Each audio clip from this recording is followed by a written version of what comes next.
All right. Today we're talking about tongue ties, tethered oral tissue. It can be a very confusing, very challenging time for parents.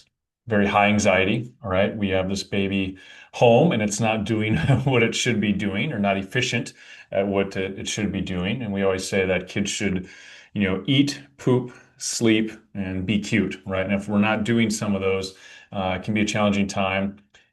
Maybe your feeding journey isn't going the way you want. And here we are. Either you were told by um, a lactation, which in the hospital usually is rare that they tell you you have a tongue tie, but you can see it, you can feel it. Something we're here, right? Um, and you've been told, oh, just go to the dentist, get it released, no big deal, to all the way to like, oh, well, my baby went through that, and we did this, and we did that, then we did this, then we did that. And so that's why we're here today. We're going to sort that out for you, and we're going to sort it out and hopefully come away a little more empowered and educated, and maybe probably more questions too, which is great. That's why we're here. So. I'm Chad Burkhart. I'm a chiropractor at the Wellery in Maple Grove, Minnesota, and this is one of our subspecialties, I guess. We see a lot of babies, a lot of pregnancy, and we see whole families. But when I did this deep dive 6, 7 years ago, I thought I knew a lot about neurology. I thought I knew a lot about anatomy, and this airway tongue lip tie world is, man, it's nuanced. And there's lots of different things at play. And so when like I said, we went all in 6, 7 years ago, and we reached out and we've made really good connections within the community with dentists, with lactation specialists and myofunctional therapists. And it's been a beautiful thing over the last few years to all work together. And that's really what it comes down to. You need multiple players, and we're going to get into that, multiple providers to make this a success. I'm going to share some slides. We'll go back and forth. And it should be about 20, 25 minutes or so. And I'll leave you information at the end so you can always reach out. So I'm going to share my screen.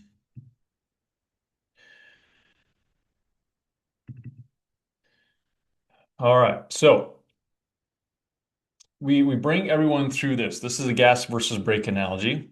Gas pedal being those stressors in our life. And we can break those down into physical, chemical, and mental, emotional.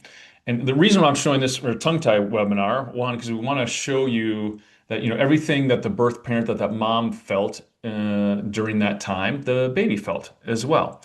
And I'm not saying that, mom didn't have a great diet. She ate, Chick-fil-A, so now we have a tongue tie. Because those tissues are formed weeks into that process. But we're showing is that things can get really doubled down. And so when we get that physical, chemical, mental stressors, and for babies, we see birth process, getting yanked out, vacuumed. We had dad in the other day, and the way he described it is, the nurse had 2 feet on the mom's hip, and she had all this vacuum, and she was pulling with all her might. I was like, whoa, man, I knew that sometimes it can get aggressive. And I happen to know the doula. And the doula's like, yep, that's what sometimes can happen. So there's a tremendous, tremendous amount of stress that's put on that baby. And that can cause a lot of system dysregulation. And we talk about that eat, poop, sleep. It can cause a lot of those things. And so these physical, chemical, mental stressors, during pregnancy, during the birth process, can cause a lot of these things that also mimic oral restrictions. And that's what we're going to go through today, is that, trying to suss that out for parents is like, hey, this is a nervous system issue. Hey, this is an oral issues. And sometimes they overlap. But that gas pedal being that stressor, when all of a sudden that baby goes into protection, when it's, months into development, that just makes sense, right? That tissue isn't going to be nice and flowy and open. And that's part of what we're dealing with. Because there's one piece of fascia. So fascia is what gives our body shape. Just think connective tissue. There's one piece of fascia that goes from your tongue all the way down to your feet. And with these babies, you can see it. It's oral restricted, but also it's the body. And that's where we come in. That's where we're the experts, is from the tongue down and getting that body unwound, getting it regulated. So if and when we need that release, we have this foundation to build from. And so I want to show you this, just that there's multiple factors that lead to how we got to a dysregulated baby that's not eating or pooping or sleeping or that's fussy, things like that. The quote that we say every day, you can't be in growth and protection at the same time. So that growth mode is baby, right? They should be in growth mode 24/7 pretty much, right? And so when we have some of those stressors introduced early in life, it makes it hard for them to eat and poop and sleep and do the things they need to do, and they go further into protection. And if we just release that and this whole body, this whole nervous system is in protection, we're not going to get the results that we want. If you call a dentist office and they say, "Oh, bring him in, we'll release it," red flag, huge, huge red flag, because they don't understand then the importance of getting that baby regulated, getting that baby's body assessed, and making sure we have this great foundation. We want babies, we want everyone to be in growth and out of that protection mode, because that's when your body, your nervous system can really thrive and do the things it needs to do. So these, I put some. I mean, there's so much more, and I'm sure lactation person and myofunctional person come on and say, "Oh, what about this? What about that?" This is just tip of the iceberg, really. So, lip blisters, not normal. They'll tell you it's normal. We got blistering of the lip. That means we're not getting a good seal. Those lips should just be, along for the ride. They shouldn't be doing this. They shouldn't be chomping down, right? And that's when we get that blister. We have that friction. Clicking, smacking sounds, just a messy eater, that open mouth posture. We talk about that a lot. If the baby's mouth is open, we're not getting the tongue to the roof of the mouth. And again, this is why this is nuanced. You could say, "Oh, my baby can reach the tongue, the tip of the tongue to his mouth," but is that posterior, the backside of the tongue, creating that seal and coming up as well? We want that whole thing up, just not the tip. And that's why it's important to get evaluated by a lactation, by a myofunctional therapist, someone that can really give a functional assessment of what's going on in that mouth. Eating really fast, right? They're not able to coordinate that suck, swallow, breathe. It's not very rhythmic. Excuse me. And then poor sleep is, for babies, adults, everything is this umbrella thing of realizing that we're not doing the things we should be doing. And then, of course, the colic reflux, gas, excessive spit up when we're not coordinating that, we're not getting a good seal, we're taking in a lot of air, and that's producing gas, which is producing uncomfortable baby, which is producing some of those colic symptoms. And so, just from this list here, you can see that this is any one of these can cause issues and should be a little bit of a red flag. So we looked at oral restrictions. Now let's look at some of the signs and symptoms of some of the tension and some of the dysregulation. I put this up at the top.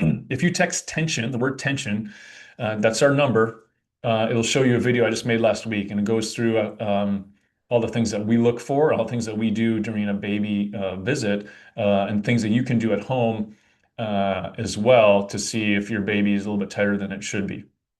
Things that we see in the office, head preference. We'll see, when they're in the car seat, they'll always turn to the right or left, or when we lay them on their back, they'll migrate. Their default will be to one side. We also see this when we're feeding. Well, a lot of times it's, the moms blame it on themselves. Well, my right is different than my left, or sometimes it's just it's a safety thing for the baby. They like turning here and feeding off the one side, and they're just not comfortable feeding off the other, and it becomes a suck, swallow, breathe, airway safety thing for them. Gas, constipation, again, okay, we saw that in the other one. Hates tummy time, we see this a lot. This goes to the tension and the dysregulation. That tension, if they're all wound up and they're torqued, they're not going to want to sink into that table, right? Or the table, because I see it here on the floor, on a mom and dad's, chest. They're not going to be heavy and just sink in, right? They're going to be twisted. They're going to be torqued. And that's we talk about some of that stuff in that tension video as well. Need to be held, need to be moved, and that's a huge dysregulation thing. You ever notice that when you pick a baby up, and you're sitting down, they're still fussy, but the second you stand up, they're good. And that's a DNA cave person thing of survival. Oh, we're up, we're moving. I can sense mom, dad's moving. Okay, we can run away from the tiger. And this is that bouncing. The babies constantly have to be bounced. So it's a big thing that we see a lot, is that this need to be held. And that's kind of two parts, right? That safety part where okay, we can run if we need to, but also that co-regulation part of it too. They should be able to lay on the floor and be regulated and be content, right? And not have to be held the whole time because that they're really depending, and they are a large part anyway of that co-regulation, but they're if mom's in sight, especially, they're we should be okay being on our back. Fussy, uncomfortable feeling, again, it goes can go back to gas and go back to just tension in the body. Poor sleep. This can, again, that umbrella could be meaning lots of different things. Again, eat, poop, sleep, eat, poop, sleep. That's what we should be doing. And then the colic reflux, excessive spit up, can be because of that tension and dysregulation. So you can see, a lot of these things overlap, and that's what we do every day here. It's like we want to get some wins. A lot of these things can just be nervous system dysregulation, it could be tension in the body. And so we want to get some wins. And it's like I said earlier, so okay, we got this figured out. We're not as fussy. We're eating, we're pooping, we're sleeping better. Maybe the eating isn't perfect, right? And that's where that oral restriction comes into place. Great. Let's work with lactation. Let's work with a myofunctional therapist. Let's work with somebody that's in the mouth that's going to give you a functional assessment that's going to help give you guidance and exercises to do. And then if and when we need that release, we can feel really good that we're regulated. We got the tension out of that body. So when we release this and we put a laser in a kid's mouth, that's like, oh, the nervous system says, we got you, we're good. Instead of we're dysregulated, we have all this tension, we're twisted and we're torqued up. We have all these things, and then we go release this thinking it's going to be that magic fix, and it might be for a day or two, but then that body is going to tighten back up. It's going to go back to its old ways and its default ways of doing things. So that's why very, very important and we'll get into it more, of just that timing and release and getting those players involved. Um, so one of the things we always do here is the thermal scan. And so as you can see, it's basically like not basically, it is a high-tech thermometer. And we roll that up the baby's back. One of our main jobs of our nervous system, as we know, is regulating temperature, right? So living in Minnesota, we deal with that every day, right? So when we roll that up a baby's back, is the right side doing what the left side is doing? And if it's not, that's our window in to say, okay, the nervous system is not doing what it should be doing at these levels. Let's look a little bit further into this. With babies, that's a lot because of the birth process, a lot of upper cervical that we see for sure. And that's what we're seeing here. So we're seeing that upper cervical area has a lot of significant stress that's stuck in there. And so, the upper cervical, that's suck, that's swallow, that's breathe, that's the brain-gut connection, right? That's all these things that this baby should be doing. If we have a lot of stress stuck up there, that's our window in. Like I said, that's our objective data for us to see and give us confidence. That's the objective data for the parents to see. Oh, you show us these things with the baby, but man, there it is. There's objective data that we can track, that we can see if that stress is leaving. We should be able to know anyway, right? Head preference is gone. We're eating, we're pooping, we're sleeping. But this is a good way of knowing, like, hey, baby is doing really well, that the body is processing that stress. We're getting that stress out of there. And it gives us confidence, gives the parents confidence. And man, lactation loves this, to see this. If we're working with like a craniosacral therapist, they love to see this because they're working on the body as well, to say, yep, this is the latest scans. Here's what we're still working on. And this it is contributes to that timing and release, to know that, hey, we're regulated, we're good. That baby, when it needs that to get that release, that baby's body can support that.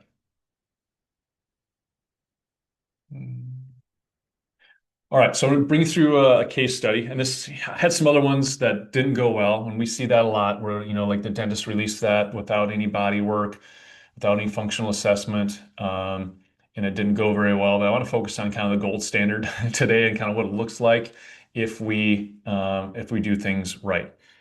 So some background, again, back to the very beginning, that gas versus brake analogy, that stress in the body creates a lot of these things. We saw this little dude, 11 weeks old. He's having lots of reflux, lots of constipation issues. The mom, this is the one we see a lot, man, just seems uncomfortable most of the time. Just when we're holding, when we're bouncing, we're okay, but man, he just seems uncomfortable. Birth, 48 hours antibiotics right after birth, 2-week NICU stay, and he was born at 29 weeks. So a lot of things going against this little guy. And when they got out of NICU, we're told that, hey, I have prize a tongue tie, should go get it released. And they're talking to some friends, and the friends like, whoa, back up. Let's just not go get that thing released. Let's get it assessed. And so they were referred to a myofunctional therapist who then referred to us, and we worked together and to get that really good outcome. A little bit more again, we talk about mom being stressed and the baby feeling that. She was on bed rest at 21 weeks, had multiple ultrasounds, and had that premature rupture of membrane. So, being in bed, obviously high anxiety. So we talk about physical, chemical, mental stressors. And so when this baby comes out, it's just not, even at 29 weeks, it's a huge advantage. But these babies that come out that have these physical, chemical, and mental stress, man, they're just tight. They're just a ball of tension. And no wonder they're not going to feed well. And that's again going to the top. We need to release this. We need to do some body work. We need to have the parents do some body work at home so we can figure out, oh, this is the thing that's left. We need to get that tongue released. Sometimes we don't need to get that tongue released. We're saying, man, we sorted this thing out. We got it functionally assessed. The baby's doing everything it should be doing. The tongue is getting that seal. Everything's great. We don't need a release. Um, so this is the first scan that we took. As you can see, this is a very common pattern where we have upper one side, so cervical, and lower another one. Talk about twisting, that torquing that happens and that nervous system and that fascial system as well. After about a month of care, we got to this point. So again, you can see you looked at those two. We still see upper right, lower left, but it's migrated just to one. So C1 and S1. At this point, pooping like a champ, reflux was a non-issue. Still had some feeding things going on, and we felt the myofunctional therapist felt, hey, we got a good foundation here. Yes, there's some still stress that's stuck in that body, but let's get that release. And we got it released. And that's what it looks like, 24 hours, 48 hours after the release. And so that's why I love the scans, is because we can see that, okay, where'd you come in with? Where are we at? Let's do the release. Where are we at now? And a lot of times it looks like this. It looks great. Sometimes there's some things that move around. And we're like, oh, okay, now that we released this, the body coordinated and figured some things out, and some other things are coming up. And that's why that body work pre and post and that functional assessment pre and post is so important, because in an instant, when the dentist is in there, it upgrades what we call like the hardware, right? We physically now have this tongue that's moving around that it didn't used to. Our job is to integrate that software. That nervous system is that software. Can we operate this thing? And so getting that functionally assessed and having someone look in the mouth and helping them coordinate that. And we're in the background, making sure they're eating, pooping, sleeping, making sure that now that brain and that tongue can coordinate, that suck, swallow, breathe, and it can do what it needs to do. So many times we get that hardware upgrade thinking it's going to be the fix all, but we haven't had that software, upgraded as well. So the analogy we use with parents, it seems to make sense. So you can see the progression again when we first saw him, right before the release, and then after release. Um, I show this right because 100% achieved, 100% achieved the reflux and constipation, but really for this bottom, right? The mom came in, was just like, hey, I want to know, like, what do we need to do here? Somebody guide us, somebody help us, somebody without an agenda, tell us, what needs to be done. And I'm not pro-release, I'm not anti-release. There's kids that need release, there's some kids that don't. What we want to do is just make sure that kid is getting the baby's getting that functionally assessed, that we're looking at the body, we're looking at the nervous system. And so if we go into that release, we can feel good about that outcome, and we can stack the odds in our favor that that's going to be a great, great outcome. Every baby's different, every family, situation is different. But if we do these steps, we usually 99% of the time, there's really, really good outcomes. This is some homework, some of the things that we show.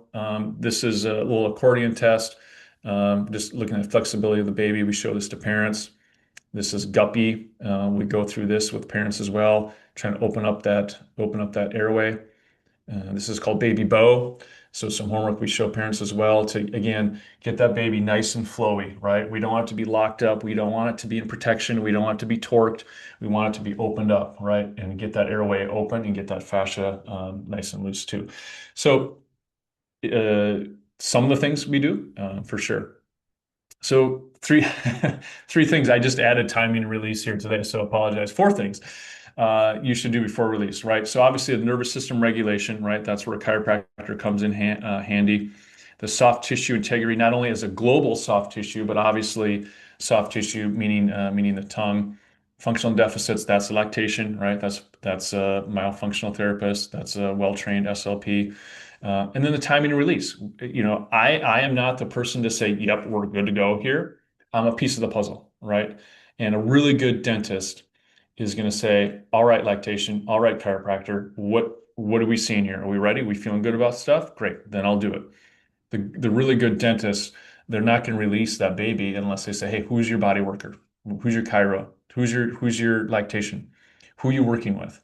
Because they know how important it is to get that body work done, to get that functionally assessed, and not just release this thing and think it's going to be the thing that fixes everything. We've unfortunately seen babies in from some of those dentists, and it's not great. It takes a lot longer to get that baby regulated, to get that baby free of tension. So this tongue tie release stuff, man, it's confusing. Like I said, it can be very anxiety inducing.